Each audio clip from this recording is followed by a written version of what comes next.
how he was very shy person, sallallahu alayhi wasallam.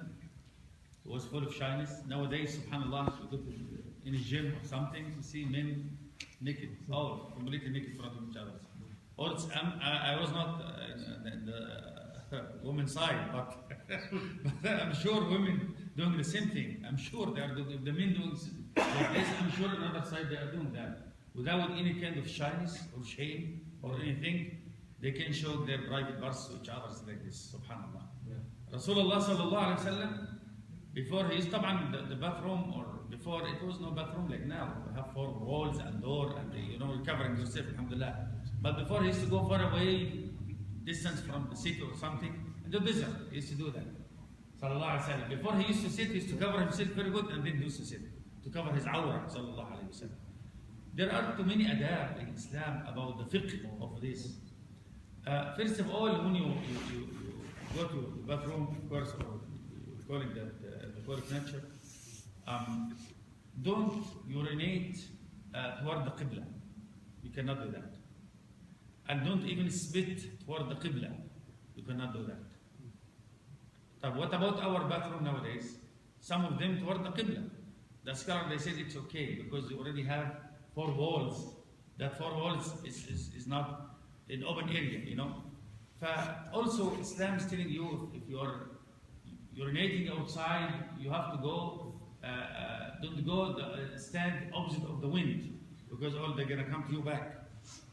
Also, don't stall or urinate under the shade or in the water. You cannot do that. Rasulullah forbid that. For example, if somebody's swimming the swimming pool and is urinating, some people do that. Or somebody is passing by a tree or something like that, he's coming under the tree and he's stalling and urinating under the tree.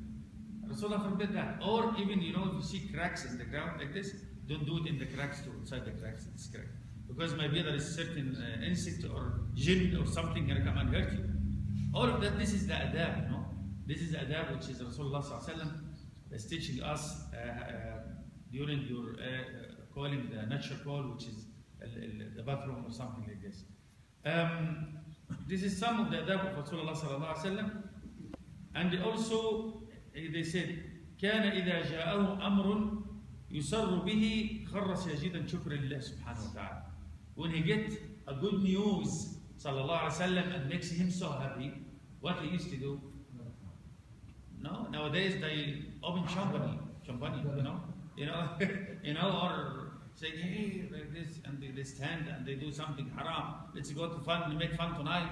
They go to the bar or whatever, make party, bring some women. This is what they are doing because they're happy, they want to enjoy. But Islam said no. If you get some kind of good news, something makes you happy, immediately make sujood to Allah subhanahu wa ta'ala. They call it sujood al-shukr, for the shukr, for shukr Allah subhanahu wa ta'ala. Say, thank you Allah, you give me this. كَخَرَّ سَاجِدًا. Immediately, when you get the good news, you hear it or you saw it or whatever, immediately kharra. Kharra means if you throw something like this. Yeah, kharra. Kharra. You throw himself, sujood lillah subhanahu wa ta'ala. Telling Allah, thank you, Ya Rabbi, you gave me this. Subhanallah. But this is the adab of the Islam. Rasulullah sallallahu alaihi wasallam, he should do that, and he's teaching us that. Sallallahu alaihi wasallam also, if he's going to somebody, or somebody's coming to attack him, frightened him, he used to say this dua. There is certain dua, if you say it, Allah subhanahu wa ta'ala will make you firm and give that some kind of sakina, tranquility in your heart. You will not have that fear anymore. Somebody's, nowadays, what can make you scared? Yeah, nowadays, what do you think can make you scared? You live in America.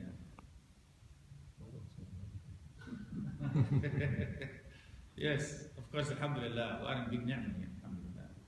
But if you live somewhere in the overseas, or if you live the style of the life of Rasulullah sallallahu alaihi wasallam in the desert, and too many enemies around him, they want to execute him for 20 years. They want to just execute him, that's it, like that. And Allah was saving him, sallallahu alaihi wasallam.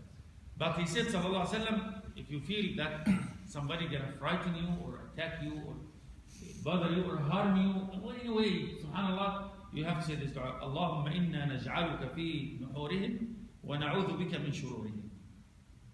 Allahumma inna naj'aluka في نحورهم ونعوذ بك من شرورهم. Oh Allah, and نجعلك, will put you in their nahr. The nahr is here, this area between this area called the nahr. Where you slaughter the animal, it's called the nahr. فصل ربك وانحر. Now وانحر, nahr, this area. اللهم إنا نجعلك في نحورهم. Oh Allah will put you in their nahr, this area. وَنَعُوذُ بِكَ مِنْ شُرُورِهِمْ. Oh Allah, save us from their evil. If you feel bad, they're harm, save us from that. You take care of them. Again, the dua is, you can memorize it, it's easy. Allahumma inna naj'aluka fi nuhurihim wa na'udhu bika min shururihim. Yeah, it's easy, inshallah. This is what he used to say, sallallahu alaihi wasallam. And also from the sunnah, sallallahu alaihi wasallam, when he used to go to his house, he used to start with what? Siwak. Siwak, yes. They used to start making siwak. Why he used to start making siwak? That's beautiful. What is the relationship with siwak when you enter your house? So the people at home, they won't hear, they won't. Which is mean your wife, right? Yeah. Because your kids will never come to close to your mouth, you know. The one she can come and jump on you, your wife. Maybe she gonna kiss you, or she gonna whatever, lay with you, or somehow, yeah, she's your wife. Instead of having that, nowadays you see people, they weed, cigarette, bad stuff, and subhanAllah, no shower, nothing. That's why Islam is beautiful. Islam is etiquette. Wallahi, we learn etiquette from Islam. Wallahi, Islam is teaching us etiquette. Subhanallah, the etiquette. And subhanAllah, before you enter your house, just use the siwak. Can you show usfah? You show usfah, you siwak like this, and siwak like this. Khalas. Now different taste, different smell. Subhanallah. The people of the house will not run away from you. This is beautiful. This is beautiful. Which is a certain message also telling you, you can also not just siwak, perfume yourself. Take shower. Put some perfume. Where are you going to take shower? لا in the house. Immediately خلاص ما انت don't deal with anybody until if you're coming from the work. If you're coming from the work, you feel your you know, you're some kind of sweat or something, you're tired. Just go to the bathroom direct. Take shower and change your clothes, then inshallah you're gonna look good, inshallah. Do some perfume, you're gonna attract everybody else, you know. This is some of the sunnah of Rasulullah sallallahu alaihi wasallam.